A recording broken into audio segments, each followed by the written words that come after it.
why don't you go ahead and do the intro? Sing our audience into the future. Sing them in? Yeah. Okay. Don't actually sing, please. Welcome to the Third Wheel Podcast.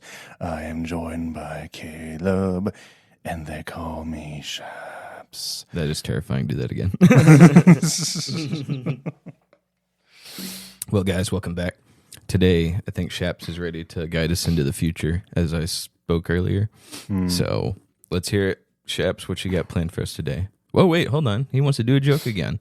Whoopsie. Is it that I want to do a joke, or does the audience want to hear my joke? I think the audience have been clamoring to hear my joke. Yeah, here it is. No one's clamoring to hear mine. Here it is. Okay. Let's hear. All right. Why are Catholics the best at celebrating Christmas? Why? Because they always keep Christ in Mass. That was worth it. Way to go. Yeah. All right. Here's mine. This one's a personal story. Please take up a stump. Gather around. Please listen. Oh, hey, found a stump. All right. So I'm sitting there with a coworker, and he's complaining and kind of venting about how he keeps applying for this job that, in my opinion, anyone can get into, right? It's like the easiest job to get in. Anyone who puts in an application gets in. He's like, man, I applied before and I keep getting shot down. I was like, dang, that's weird. Yeah. Well, maybe that was a while ago. Go ahead and put in your application and get it done. And I think by now they're desperate enough to take people. And he's like, okay. So I take him to the little search thing, and I said, okay, go ahead and type in application. He's like, how do you spell application? And I was like, and that's why he never got it. Like, that's why he can't even spell. I was like, oh my gosh. He probably took whatever test that they hand out to get in, and nothing. So, wow, that was eye opening for me. All right, always learn how to spell. Yep. But I was like, that's like an easy word though. That's not even a hard word to spell. I don't know. Maybe he's dyslexic. If he was dyslexic, him asking me to spell it for him shouldn't make a difference. You know what I mean? If I said A, P, and P, he'd be, looking at him backwards. You know what I mean? Yeah. Fair enough. So, anyway, all right, Chaps, you had a topic for us today, and I'm excited for us. So, to kind of project the future, we will be talking about a little creature named Gojira. But before we get there, I think just the topic of mythological or made-up creatures is on the plate for today. So I thought of a few interesting ones that we could discuss. The ones that you don't always hear about. So I'm going to go and start off with the first one. So wait, we're straying away from the other ones where it's like old mythical gods, basically. So these are going to be like these little, like kind of like the creatures you don't really hear about a whole lot. There's one that's a little bit more well-known. I just don't think everyone knows his name. And if they knew his name, they'd be like, what? Let's start off with, I believe this is Irish folklore. Okay. Have you heard of what a selkie is? Not at all. Okay. A selkie is basically literally a discount mermaid. But it's legitimately like it's a normal-looking woman that can turn into a seal, not by just like magic. Like, poof, they literally have a seal suit that they wrap around themselves, and that turns them into a seal. I see. So there's a Goosebumps episode where the werewolf people, like, they don't turn to werewolves. They got to put the skin on, and then it turns them into, it like meshes with their skin. That legitimately is what a selkie is. I'm just like, first of all, why one of the doofiest looking animals ever, but second, just like, what is sucky power? Like, you're born with just a suit, and if you lose it, legitimately in the story, she loses it. And like the guy takes it away from her, and she can't turn into a seal. I'm like, that's a stupid power. I don't know. What a dumb existence. We call the Avengers in. She's like, hold on, let me make my suit. Oh crap! Oh, it's in the wash. Yeah, it's still at the dry cleaners. Well, I want to look this up. A selkie. A selkie. Yeah, okay, hold on. There's actually a song about them. Oh, really? Mm-hmm. A really cool one. Oh, it's actually cool. No, it's actually a banger. Here, hold on. Silky. Let me see if I spelled that right. It's kind of spelled a little weird. Yeah, it's like weird. Kie, I think. Oh, no. So it's like seal key. A bunch of women in white dresses. Yeah, pop up. apparently it's a clothing line as well, but if you scroll down a little bit to like the Wikipedia. Here we go. Selkie. Selkies are mythological creatures that can shapeshift between seal and human forms by removing or putting on their seal skin. Yep. They feature prominently in the oral traditions and mythology of various, and that's all as it goes before it cuts off, and you got to click on the article. Oh, yeah. Okay, they can be friendly and helpful to humans, but they can also be dangerous and vengeful. Mm-hmm. They look kind of creepy. Yeah. So their leg or their tail pattern is like a weird, look like suction cups. Yeah. And they're wrapped around this one dude who's just trying to get some sleep. He's like, stop, just leave me alone. Yeah. Selkies are often depicted as attractive and seductive in human form. Mm-hmm. Okay. Many stories involve Selkies having romantic or intimate relationships. Can you say that? Can you say that? Yeah, no, I don't think I can.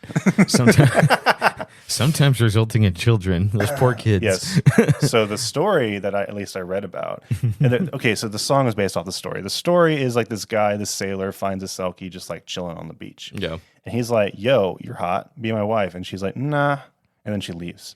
And then he's like, "Okay, well, I guess I'm dedicating my life to this project because what else do you do in the medieval ages, I guess?" Yeah. And then like he waits for her to show up again. Then he throws a net over her and takes away her suit, and then like forces her to be his wife. Then he has children with her, and like after like 8 months or so, she's sad, and then she like gets the suit and like leaves her children and then her husband, and then goes back to the sea. And then he's like, "Where'd she go?" And the children are like, "She went back to the sea." He's like, "Well, at least she's happy now." I'm like, "What?"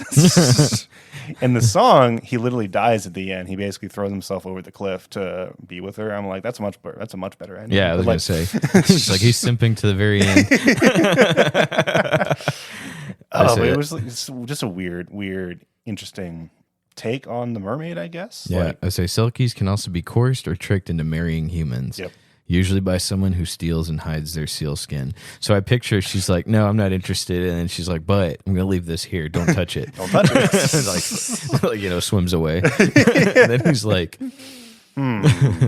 She didn't say I couldn't hide it. Yeah, back then the Wikipedia page didn't exist on Selkies, so he couldn't like go back and be like, "Ha ha." He like kept it in a chest upstairs. I'm like, she didn't for 6 months. I think it had to be longer. She had children, so it must have been years. Yeah. Just like I'm just not happy anymore. You've changed. I want to know what they do with these seal things, though. What do you mean? Like, why did they turn into seals? Legitimately, they just put on the suit. I know, they become a seal. But why? They just do. That's what's weird. Let's see. Such marriages, okay, that like you were talking about, are often unhappy, as the Selkie always longs for the sea, may eventually escape if they find their skin. Yep. So they can only escape if they find their seal. Yeah, they are screwed if they lose that. Yeah. Thing. Nice little sections here. Mm-hmm. Binding rules and sinful origin. Ooh. Oh my. They could turn human every so often when the conditions of the tides were correct, but oral storytellers disagreed as to the time interval. So they're not arguing whether or not they existed. They're arguing about the time frame. Just to be clear. All right, we all agree. They're real, but... I'm telling you, man, those Irish guys or Scotch guys or whoever, they are longing for this relationship. I know. Yeah. They will get it with the seal women. Okay, let me see here. There's usually a section of Wikipedia for powers. Hold on now. Here we go. I'm looking. Irish folklore. The mermaid in Irish for folklore, essentially. So, yeah. If you're Irish, you don't have mermaids. You have seal women. Sucks to be Irish. I'm sure the Irish have a bunch of other really cool stuff. They have the Balor, which is a really cool beast. Okay, hold on. Scottish poet George Mackley Brown wrote a modern prose version of the story entitled Sealskin. Mm-hmm. Okay, they're shown in popular culture. Let me see. Nothing I've seen. There's an Australian movie called Selkie. Ondine, a 2009 Irish film. Okay, cool. Woman's caught in a fishing net is believed to be a Selkie. So they never say it. They just allude to it. Right. Yeah. If you've seen... Copyright by the Irish government. If you've seen Song of the Sea, you've seen a Selkie before. Mm-hmm. Wow. Hold on a second. Irish animated film. Okay. That's Song of the Sea. But a young boy discovers his mute sister is a Selkie who must find her voice and free the fairy creatures from the Celtic goddess Mac. It sounds like something you'd order at Starbucks. Nice. All right, I don't see anything modern here. I don't see anything about power. So Yeah, we haven't seen them in a while. yeah, because scientists don't dispute their existence. They dispute what time frame. God? No, that's up for debate. Yeah. But like Selkie, dude? I don't believe in God, but I believe in the seal women. My wife has always wanted to go to the sea. Yeah. Oh, gosh. I'm gonna ask my girlfriend if she's a Silky, and then Honestly. she has to be honest because I'm gonna make up I'm gonna make up something for Wikipedia where they can't lie. I read all about you, Selkie. You can't lie. If you pour salt on the ground, that makes you anxious. All right. What's the next one? Number 2. Do you know what a yokai is? I do not. A yokai are Japanese demons, essentially. But Oh. I don't believe the Japanese really believe in like any particular like monotheistic god or like multiple. I think all you really hear about is just like their demons. Yeah. So what they do is for folklore, they kind of use the yokai to sort of think of like kids' stories that scare kids into, being disciplined for adults Yeah. and also kids, I suppose. So that's what basically most yokai are based around. So like there's one where like if you don't take care of your elderly, and like apparently a tradition was to abandon like your elders. So like your grandma, for instance, you would take her to the woods and leave her there, but she would actually turn into a yokai because of that, and like a demon who would like haunt you essentially. There was one that was called the Akanami. Akanami. I don't know how to pronounce it. Economy. Oh no, I've been cursed. This is subtitled The Bathroom Monster. Well, how do you spell that? Akaname. Seriously, Okay. it looks like economy. Economy yokai. Okay, there you go. The Economy. Bathroom Monster. I You may love it. meet him in the dark, in your bathroom, or in your toilet if they are too filthy. You can even attack humans that are seriously lacking in hygiene. So in this picture I see of a Economy yokai, he's okay. Picture a bathroom where the guy's waiting for you and he hands you a paper towel. Okay. Yes. However, there's one in this picture. It's the same spot where the guy would stand, except this yokai Economy is peeking around the corner. he's like looking at you. Okay, So, yeah. so a yokai in general, that's supposed to be like somebody that was mistreated in life and now they're hunting. Not always. Yokai are just like demons, but there are some people who can become yokai under the right circumstances. Okay. So it's really just about keeping people disciplined, Mm-hmm. like making sure that your house is in order, making sure that you have honor in your life. And if you have dishonor in your life, that's when yokai usually attack you. Typically mean-spirited, but it's in attempt to, again, bring honor back to your household. So they're very keen on making sure that you're very well disciplined, your family's disciplined, and if they're not, then yeah, stuff gets weird. If you don't be good, you're gonna be a yokai. Yokai's gonna come after you. Honestly. So, do you ever play Phasmophobia? You ever played that game before? I've seen footage of it, yeah. Yeah. So one of the ghosts that you can determine is a yokai. Okay. It's really interesting because like every map is in a American white person's house. Well, yeah. And then it's just like, can you imagine you're a modern American family? You know what I mean? Nobody's a different race in your house, and then a yokai just comes in and starts messing with your house. Like, why? I'd be so pissed off. Actually, Japanese ghosts are probably like the scariest ghosts in all folklore. They're so freaking messed up. But yokai, there's so many of them. Like that's their whole religion. I wouldn't say that's a big part of like Japanese religion. It's just like all these different yokai for all these different purposes, and it's kind of a rabbit hole you can fall into. Just like all these different, like very creative, like weird consequences essentially for everyday thing, like littering. I'm pretty sure there's one for littering. Like it's that kind of stuff. So it's cautionary tales, I suppose. But I like that. I don't know if I think it's called Yami Shibai. It's a Japanese anime, which of course I guess all anime is Japanese, but yeah, don't be that guy. Don't be the guy where everything's anime. I watch SpongeBob. That's my favorite anime. I hate those people. But there's a it's called Yami Shibai. It's ghost stories, and I can think it's not all good. Some of it kind of sucks, but there's a bunch where it's really good. I think probably a lot of it was probably yokai. I just wasn't paying attention. But it makes a lot of sense for a lot of stories in it. So I'm not good with names and stuff, but there's one story of basically I don't remember the title or names of this story, but basically it was a samurai who pledged. Essentially, it was a very, very big deal if a samurai breaks his oath. Like very big deal. Oh yeah, I would say you deserve to be a yokai. Yeah, exactly. So what happened was his wife was dying, and he basically swore to her, I'm never going to marry again. She's like, don't swear that because I know you're going to fall in love again. Like, don't let me hold you back. He's like, no, I swear to you, I'm never going to love or marry again. And like within a year, he's like, man, the baker's daughter, right? She's looking very fine. Certainly. So they get married, right? Yeah. And then after a while, essentially the ghost of the first wife like stalks. But she left him, right? No, she died. Okay, died. And okay, so okay. she stalks the house. Gotcha. And then she's like spooking. She's spooking to the new wife, right? The new wife. And then like the samurai, he's like, stupid woman. Like there's no such thing as ghosties. And then he's like, I'm gonna leave 2 of my best men here. And I'm going to go off to war and just, I'll come back, you'll be fine. And then sure enough, as soon as he leaves, I believe like the old wife like literally takes the head off of the new wife, like leaves it on the bed or something, and then like blinds the 2 guards. And they like, when the samurai comes back, he meets his old wife who presumably kills him after that or just leaves him to die.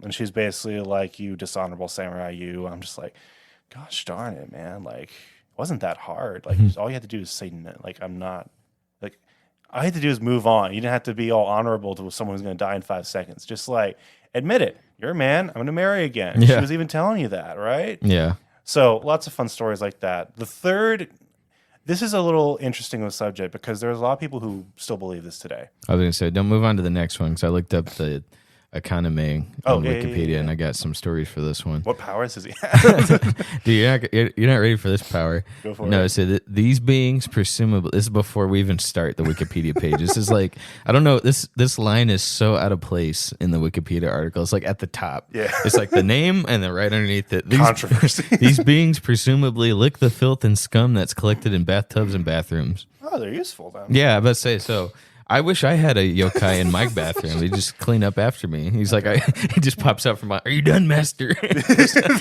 Yes. You know I'm hungry. We know, Gerald. We know. He's like, did you get any lactose intolerance today? Because that's my favorite. I've been very tolerant, unfortunately. Oh, gosh. Hold on, let's see. Yeah. So the word aka, because the akaname, aka refers to dead skin on a person's body, alongside the dirt, grime, or sweat that may be scrubbed or washed off. Yes. The aka can also refer to scum that accumulates at the bathhouse as a result, including perhaps mildew.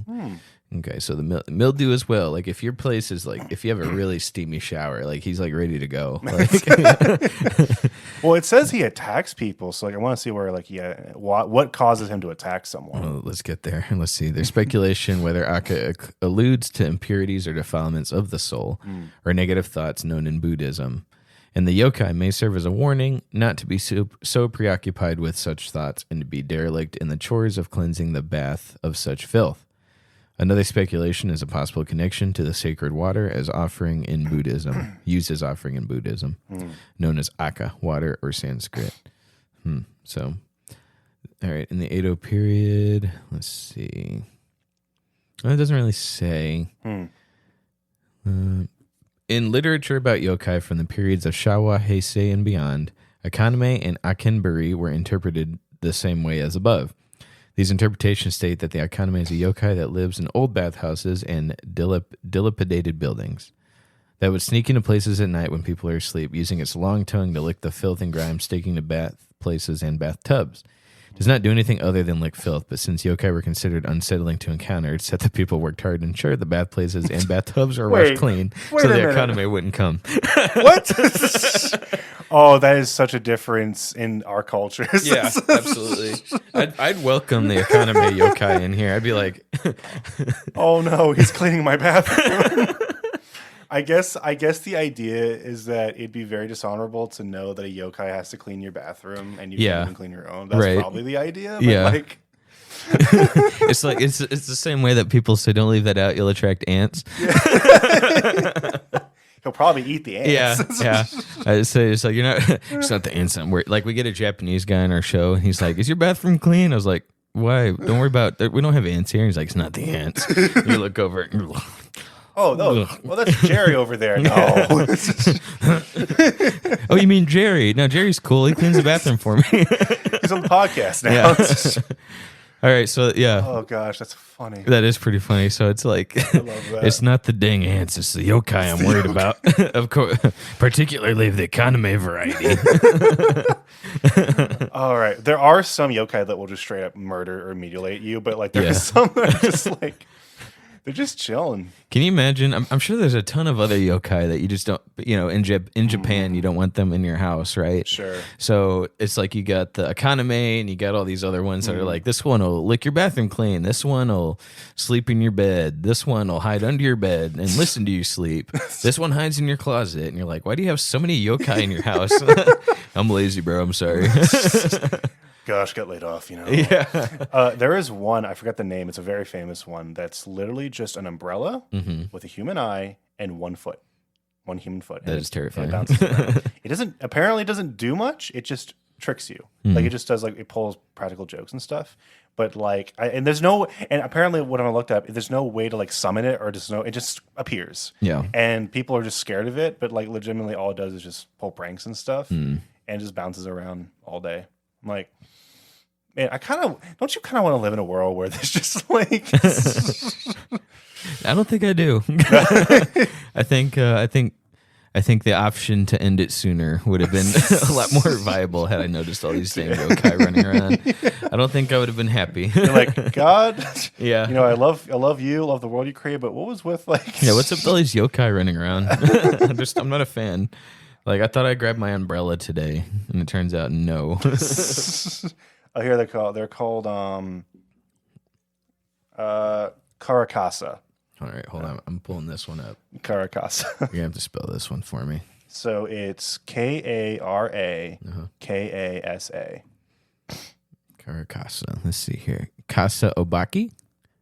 It might be. Does it have like a weird eye? Yeah, it does. Yeah.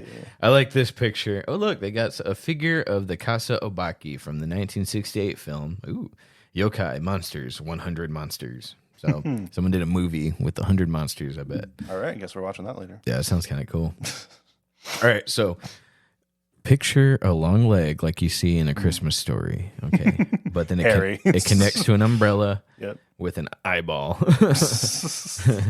Yeah, I don't see a face or anything. Although this picture says it's a two-legged Kasa Obaki, so this picture has 2 legs. These are the ones I usually see. Yeah. Okay, so that's actually creepy. Yeah. There's no real mouth on this one. They don't really do. Again, they emphasize that they don't really do much. They just pull pranks and stuff. They are generally umbrellas with 1 eye and jump around with 1 leg, but sometimes they have 2 arms or 2 eyes, among other features. They also sometimes are depicted to have a long tongue. Sometimes, but rarely, they even have 2 feet, as depicted in the Yokai Imaki. Okay, so if you're really, really lucky, Kasa Obaki, you have 2 legs. But why? Why be born with such privilege? Like, can you imagine one of these things hopping at you and you're like, oh no, I'm just going to walk away because he can't walk as fast as me because he has 1 leg instead of 2. It's like, oh, drat foiled again. Yeah, then like he whistles and then one with 2 legs just starts stumbling after you. Oh, oh God, no. Oh my gosh. So let's see here. I don't think he has any powers. Well, I don't know what his powers are. He has something he can do, I think. Let's see. In the Muromachi period, yokai that appeared as umbrellas could be seen, but in this Amaki, it was a humanoid that merely had an umbrella on its head and thus had a different appearance than that resembling a Kasa Obaki. So the old racist Kasa Obakis, they were just people with umbrellas on. Okay, they weren't representative of the true yokai Kasa Obakis. All right. Gotcha. Let's see. The Kasa Obaki that took on an appearance with 1 eye and 1 foot was seen from the Edo period and onward. So as they adapted, they were like, okay, we don't look dumb enough. We need to be a living umbrella. He's like, we need to get with the times, yeah, man. He's like, what we're doing, they had a meeting. What we're doing isn't working. All right. And he starts yelling at the economy, stop licking my toilet. We're having a serious meeting. So am I. Huh? Let's see. In the Obaki Karuta made from the Edo period to the Taisho period, Kasa Obaki with 1 foot could often be seen. I wonder what that looked like at the next meeting where some of them actually showed up with just 1 leg and like, what are you doing? It's the new thing. Yeah, you're a disgrace to our spirits. To our species. No, they're not real shaps. What? No. That we've already decided they existed. We just don't know Scientists have been. Scientists aren't arguing whether they're real. They're arguing what time period they existed in. Oh, hold on. Kaso Obaki was depicted under the name One-Footed from Sagizaka. Huh. Among the many non-living or still object yokai depicted in the Hyaki, Yagyo, and Maki, only the umbrella yokai can be seen to have remained well known even after the Edo period. So during each period of change here, the yokai umbrella people persevered. So wait, it's kind of there's just like a new patch every period, and like a lot of yokai just like phase out of it. They weren't popular enough anymore. But these endured. These suckers. Well, these guys had to adapt to stay relevant, so they were like, okay, we need to ditch one of these legs. Oh, it's like figuring out like what new burger to make or something. Guys, it's really bold. Instead of like, I want 2 patties on this burger, we're gonna call this a McDouble. Yeah. No, don't. And then Johnny's speaking crazy again. No, he's revolutionary. We gotta lose one of our legs. Oh, that's great. Yeah. Okay. Let's see here. They frequently appear in legends and caricatures. As opposed to how they are a yokai that is unusually well known, they do not appear in any eyewitness stories and folklore at all. So no one's actually seen them? Is that what they're saying? Wow. It is not clear what kind of yokai they are. Literature about them are not accompanied by folk tales unless they are considered to be a yokai that appear only in made-up stories or exist only in pictures. Oh, interesting. Yeah, so I guess you can only take pictures of them. So... Oh, that's disappointing. They're just legit made up. Dang it, we had us going. Scientists agree that these do not exist. Yeah, freaking scientists. Dang it. I almost believed in the higher being again.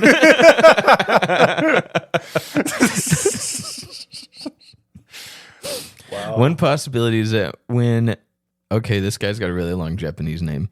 Is that when so-and-so became popular in the Edo period, the storytellers were requested to tell new stories about yokai that were not yet known throughout society.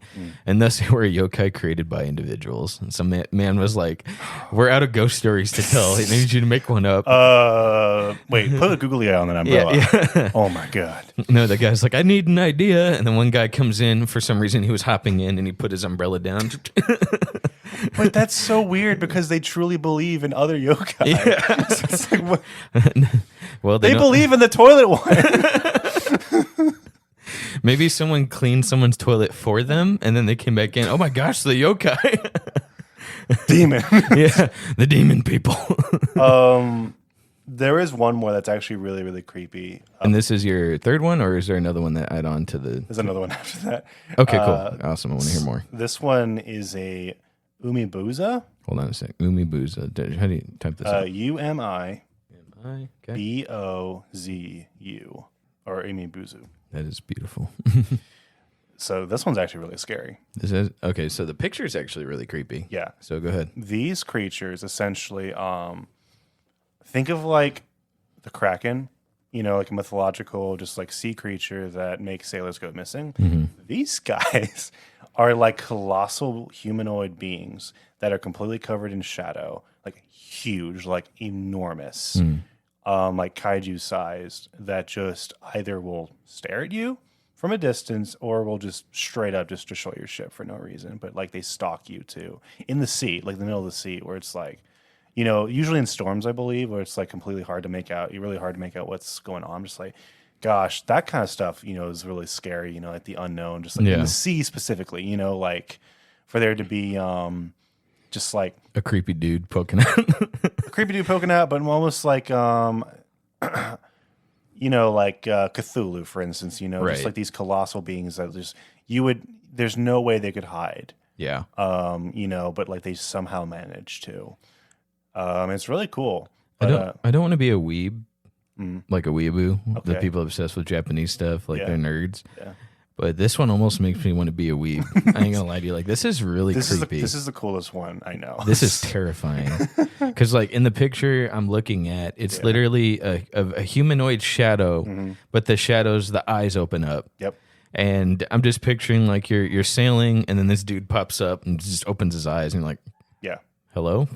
Like, and they just, everyone has a fear of being like watched or like looked at, if like something unknown. Like that's what it does. That's so shtick. You know that thing you're scared of? That's me.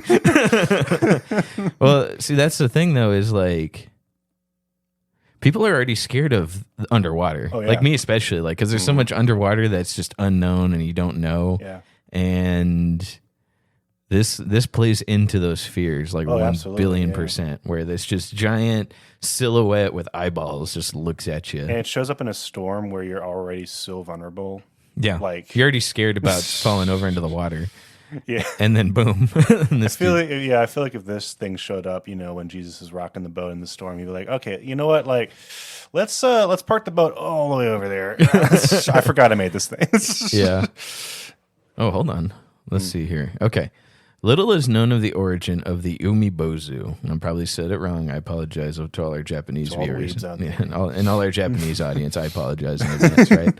But let's see. It is a mythical sea spirit creature, and as such has multiple sightings throughout Japan. Normally, umibozu appears to sailors on calm seas, which could quickly turn tumultuous. It either breaks the ship on emergence or demands a bucket or barrel from the sailors and proceeds to drown them. Wow. The only safe way to escape an umibozu is to give it a bottomless barrel and sail away while it is confused. That's kind of cool. That is, but what does a bottomless barrel look like? Well, no, I think that's the idea, is that it's not an actual bottomless barrel, but it confuses them into thinking it is. A barrel that's got the hole cut out from under it, maybe? That, or maybe a barrel that looks like it's bottomless. Interesting. Well, so what does that look like, though? That's what I want to know. I don't know. Interesting. All right. Let's see. So that's just the first paragraph. Concept. They appear and disappear in the oceans, often at night. It is thought that they would suddenly disappear. Sorry. They would suddenly. Make sure I did screen that. I did. Okay. Suddenly appear on what was previously a calm sea surface as a giant black bozu head and destroys ships. They are often a few meters to a few tens of meters in length. They are seen as quite large, but there are also tales about relatively small ones. Oh. I wonder what it is. So they come in different sizes. So I'm picturing the kid from Ring. Is that the movie with the pale kid that crawls around everywhere? Yeah. I think that's Ring. So I'm picturing the kid from Ring, or Grudge. Yeah, that's probably it. That's probably it. Grudge. I'm picturing the kid from Grudge, just like full black with just eyes popping out at you. I wonder if that's where it kind of got the inspiration for the design. So the Grudge is actually a Japanese-based monster. Yokai. Yeah. So it's a yokai. I don't know if it's a yokai, but like it's based off a Japanese ghost. Okay. At least. So I'm just showing my ignorance here. I have no clue. Yeah. But no, these things are so scary because yeah, they can be like, I guess, normal size or just colossal. And like they have some sort of sentience, but like not intelligence. You're right. There are often many tales that seem to be about hallucinations, and often the difference between them is not clear. They would say, lend me a ladle. And so they talk. So going off the creepy design, I'm kind of going with the King Ramses from Courage the Cowardly Dog vibe. Oh, yeah. Lend me a ladle. And sometimes the funayuri, that come to sink ships are considered the same as umibozu. However, unlike the funayuri, who come with stormy weather, umibozu sometimes appear at seas with no abnormalities, and in this case, once the umibozu is seen, the weather would start getting stormy.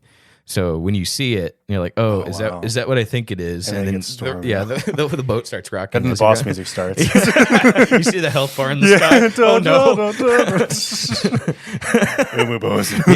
Oh, God. I've heard tale of such a legend. Demander of barrels. Shut up. Somebody get the bottomless barrel. What does that mean? Just get it. Our life depends on it. So it's pointed out these could be things that do exist, but were misinterpreted. Some examples of things that could have been misinterpreted include sea organisms, cumulonimbus clouds, big waves and other natural phenomena. So they're saying that Right. we could have seen something. Well, the that we creepy didn't thing actually about see. these as well is that these are things that you could probably, I mean, you know how the human eyes work. You know, they play tricks on you. The brain Right. plays tricks on you. These are some things that you could probably actually see Mm-hmm. if you're out to sea, you know, like, and you're thinking about them and your mind plays trick on you. You could probably actually see this thing. Like an actual mirage. Yeah, I think an actual like, mirage, or like a real, like, oh my god, I saw that. And Yeah, you- exactly. You didn't really, but you thought, it looks like it. Yeah, exactly. Especially if the sea's getting dark. Right. And there's something to say about its simplistic design, like just unsettling simplicity. Oh, absolutely. Like there's already a fear of the unknown in the water specifically. So it's just like, look, something that plays into my fears. Also, Yumi Bozu would often come in swarms as naked Bozu-like beings and attack ships. They would do things such as cling onto the hull and skull, as well as put out the basket fire. I'm confused. Do they help or do they not help? They come in swarms. They come in swarms, right? But then they put out your fire, and then they sink your ship. So I'm like, what are we doing? that's yokai to a T. Sometimes they're helpful, sometimes they're not. But like, Or both. I guess It's that's like you can't you can't sink this ship fire because I'm gonna do it. So they would do things such as cling onto the hull. Read that part. Sorry. Let's see. Oh, it is said they would sometimes let out a voice saying "ya ya" while swimming, and when they hit the skull, they would let out shrieks of "ay ta ta." Their weakness is tobacco smoke. It is said that if one is unlucky enough to encounter one, having one of those ready can lead to being saved. Can you imagine one of these things climbing up to you, ready to fight, and you're like, you got to be cool. You got to keep your calm, and you're cool. And you put a cigarette in, you light it, and you blow smoke its way, and he's like, ah. And he falls. Yeah, that's like, how cool would you be? That would be really cool. It's like, everybody get your cigars out. So That's I like awesome. that. It's like the one guy that never took up smoking. He's like, no, I don't smoke. Oh God, he wants me. Yeah, quick, take the Pall Malls. You know, maybe it's almost like you know how octopi, they'll grab onto humans and they'll suffocate them, but it's not because they're malicious; it's because they're trying to learn about them. You know, and they're just kind of like they're legitimately like not trying to kill humans; they just don't know any better. Maybe it's the same situation. You know, like they don't really know that they're hurting people; they're just like existing. They really like buckets too. They really love those they buckets. don't know. They don't understand buckets, and maybe that's why they're confused when it appears to be bottomless. Well, isn't it kind of like one of those, you know, like it's when you find a glitch in a game that just sort of works, you don't know how people found it. Like, Yeah. maybe it's unexplainable why that actually freaks them out, or that confuses them, Right. Which just alludes more to the mystery, which is really cool. You know, actually, you might have a point. So when I'm reading bottomless bucket, I don't know what that means. I'm thinking like an endless bucket, Right, but maybe that's not what it's. Maybe like you actually do have to cut the bucket out, the bottom out of it, or the barrel, cut the bottom out of it, and you give it to them, and they're just curious about it, and he's just looking at it. Right. You know, he's like, what? So it's almost like a tube that he's like, he just doesn't understand what a tube is. Or they leave the bottom there, because if you're looking at a bucket at night with a storm, you know, it's kind of hard to see the bottom of the bucket. Yeah. It's going to be black, right? So maybe by looking at it, there's almost like looking at themselves, you know, like, Oh, okay. Yeah. Yeah. I like that. Now, they probably have never seen a mirror, but if you give them a mirror, like, oh, yeah, I don't know. I thought like, I was a mirage. So, yeah, that does sound pretty legit, though. man. Yeah, I don't know. So now I'm thinking to myself, let's see, Umibozu. So that's pulled up. Let me see. In the Tohoku region, there's a custom of sacrificing to the deities the first fish caught when fishing. It is said that if this is not followed, an Umibozu would appear and destroy the boat and kidnap the boat owner. Where do you think he'd take him? Where's he bringing them? Yeah, where's he bringing him to? Oh, I don't know. That's Slenderman logic right there. It almost makes me want to go to the Tohoku region and be like, I caught my first fish. I'm going to not sacrifice it. And then just like sit there and wait. And I got my camera, TikTok live. That sounds like a classic B horror movie right there. Set up. That'd be kind of cool. Yeah. I could Yeah. that could be like a good short film. Yeah, You know what I probably. mean? I think that'd be entertaining. Yeah. Like if it's like modern day, Yeah. they're like, hey, let's just like piss on some sort of culture, you know? Like, and Yeah, that's what because there's a thing going on where Americans are going to Japan just to get arrested, just to harass people. Like Right. that could be a short film kind of parodying those types of people. Yeah. Then they actually piss off a deity. Ooh, yokai who start like avenging or taking revenge on like Americans or Yeah. stupid Americans. You Yeah, know, like but that. not coming to America per se, but they're picking Yeah. on the ones that are in Japan just to screw around. That's really cool. I bet you there's one. That could be like a good like philosophical like topic, talking about respecting culture, you know, like and the importance of it. I think that actually is pretty solid. No, I think that'd be pretty. I think it'd be really solid. Yeah. So, like, picture what happened with Logan Paul in the forest a couple years ago. Yeah. Bet you there's a yokai for that. Oh, absolutely. I bet you 100%. Yeah. And that would be fantastic. Where a Logan Paul lookalike is in the forest, and then he's the one swinging tree to tree, if you know what I mean, at the end. Oh boy. So I don't know. And then at the very end, the very last yokai that gets all the survivors is the Umabusa. Yeah. During the Mongol invasions, they were considered to be the spirits of those who died in water, and their name was Ateji for Mongolian Koguryu.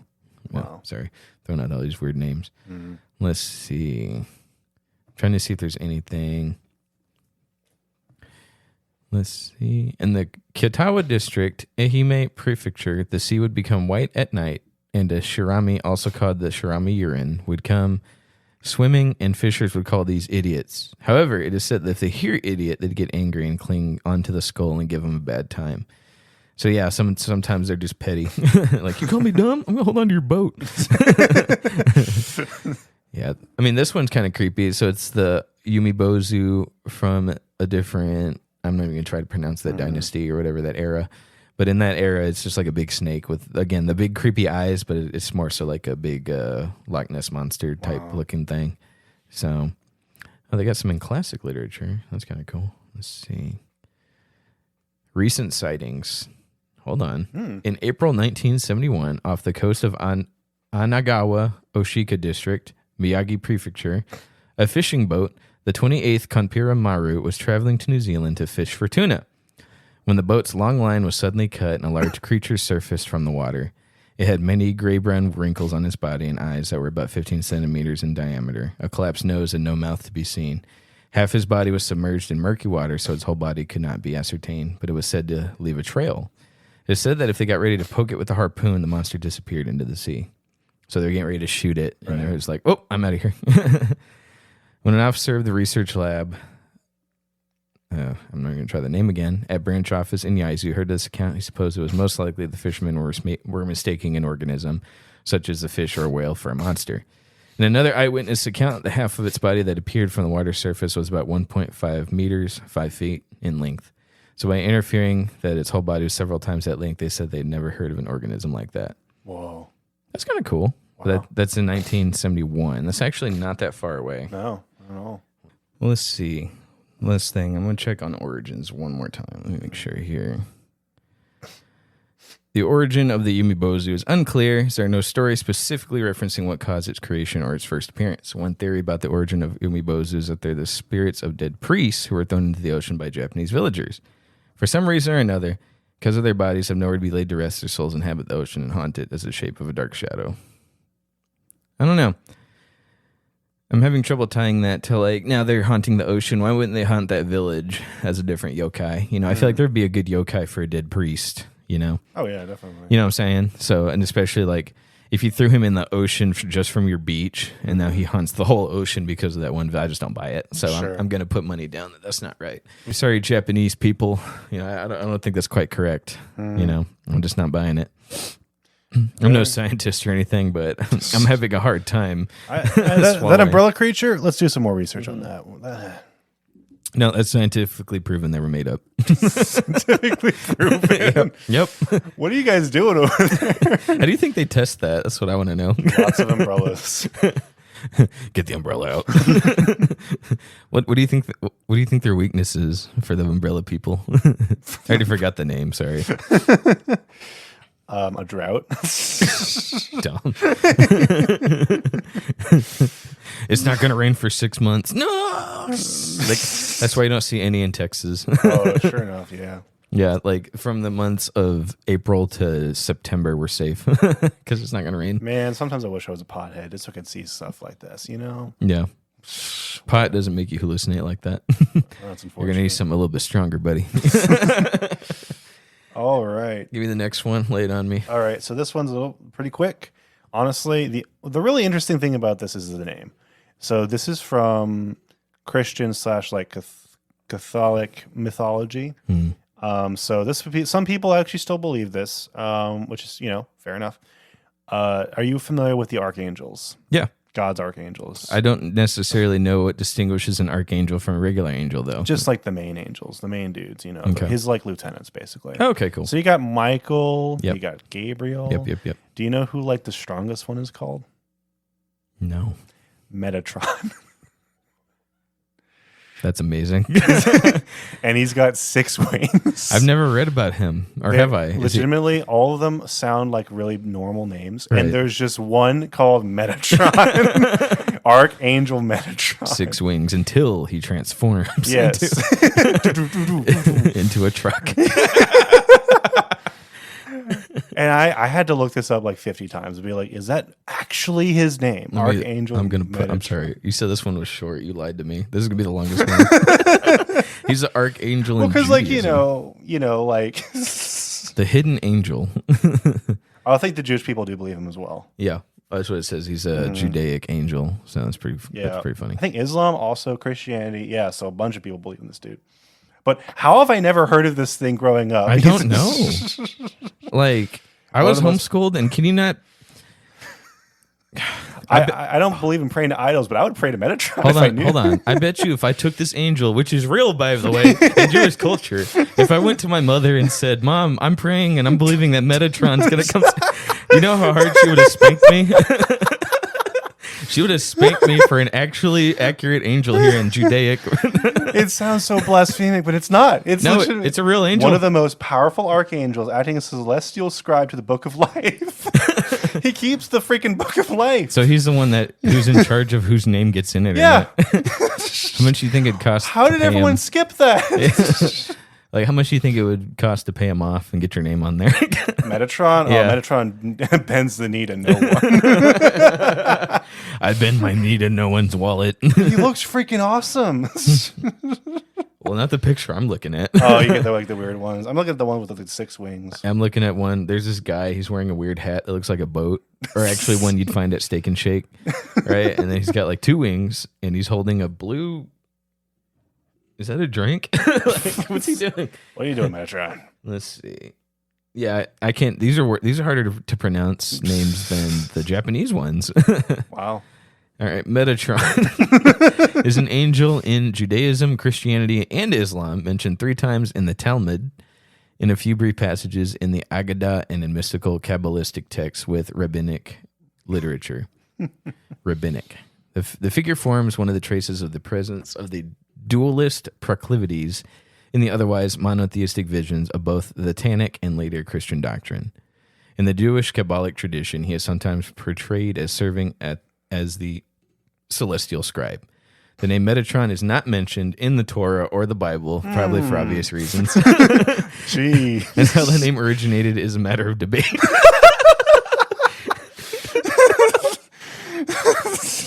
Just the absolute coolest part of him. It's Yeah, just like what, man-made?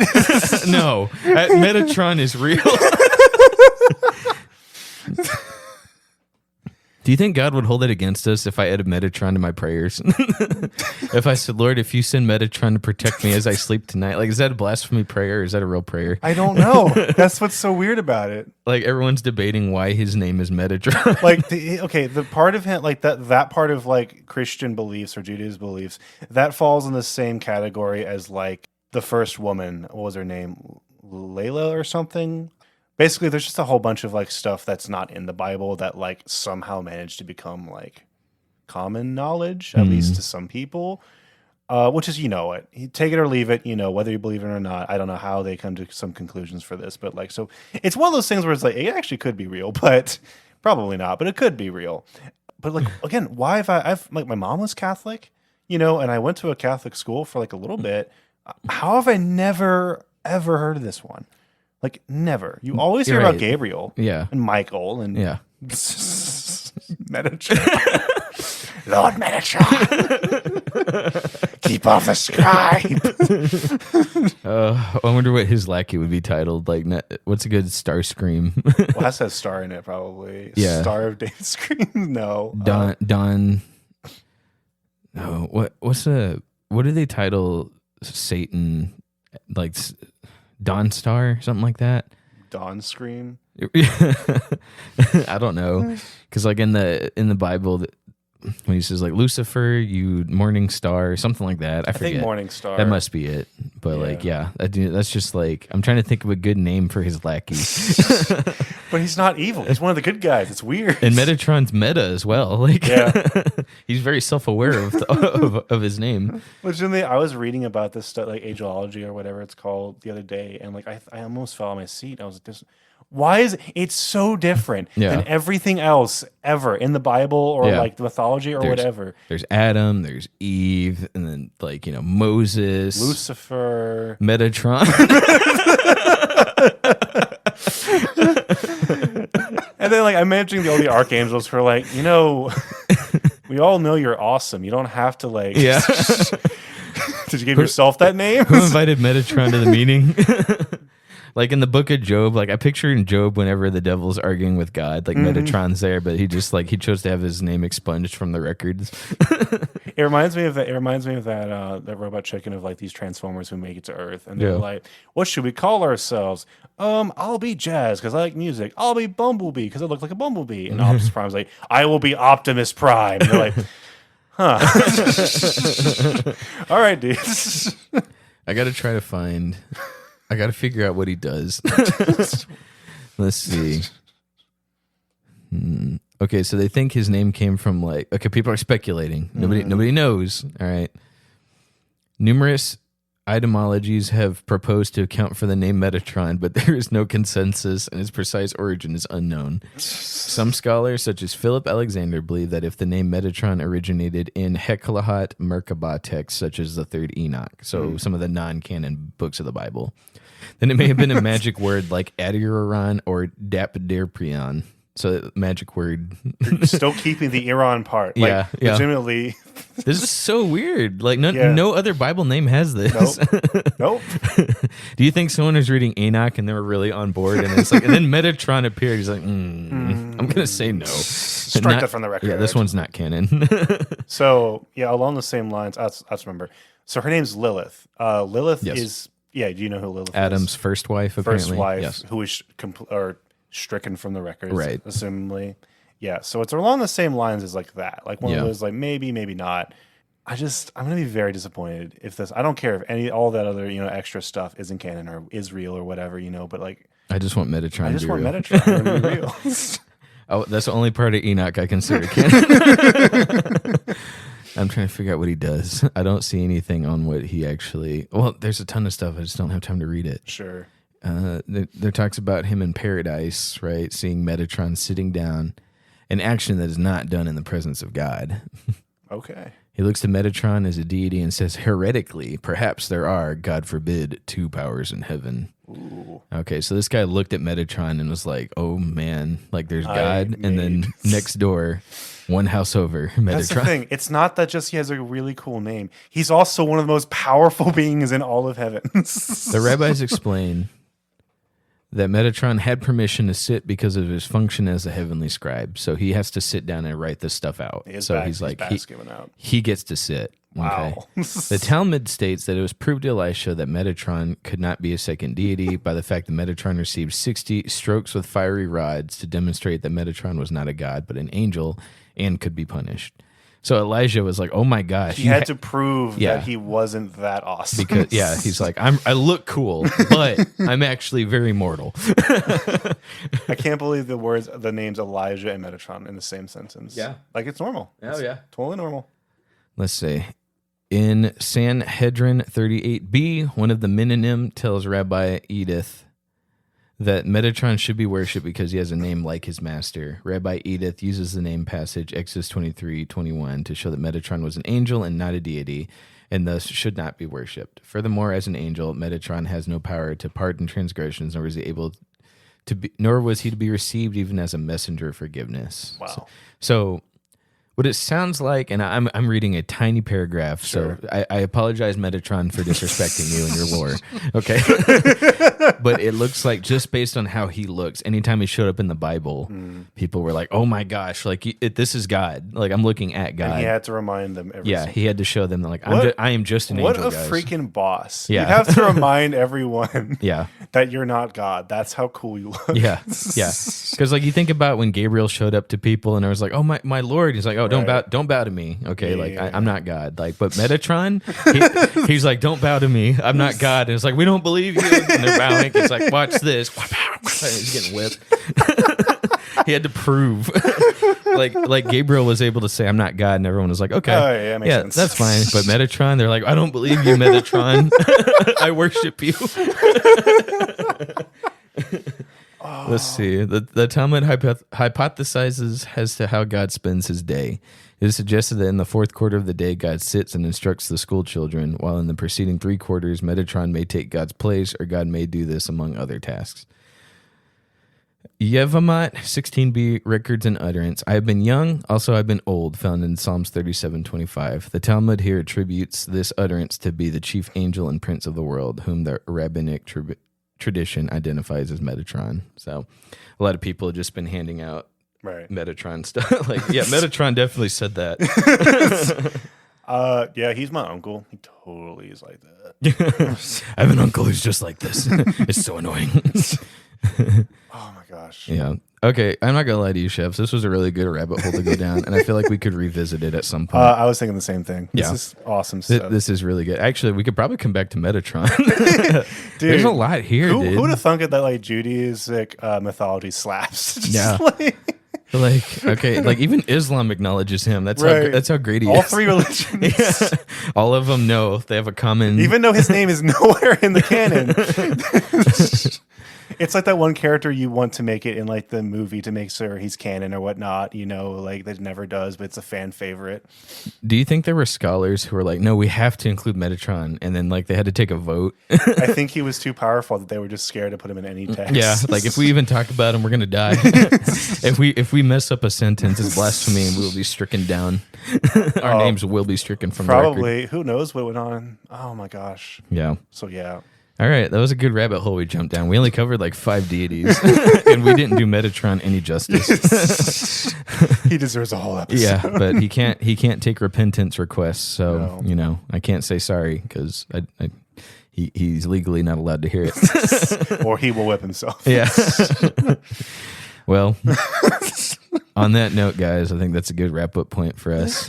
Thank you, Shaps, for this wonderful topic that we can probably revisit at some point. I would love to. Yeah, and then we could So many different like mythologies and weird stuff, and just we could come back to Metatron, probably do a whole episode on him. oh my gosh, yes. So, all right, we'll see y'all next time, guys. Thanks for stopping by. Bye everyone. See you next week.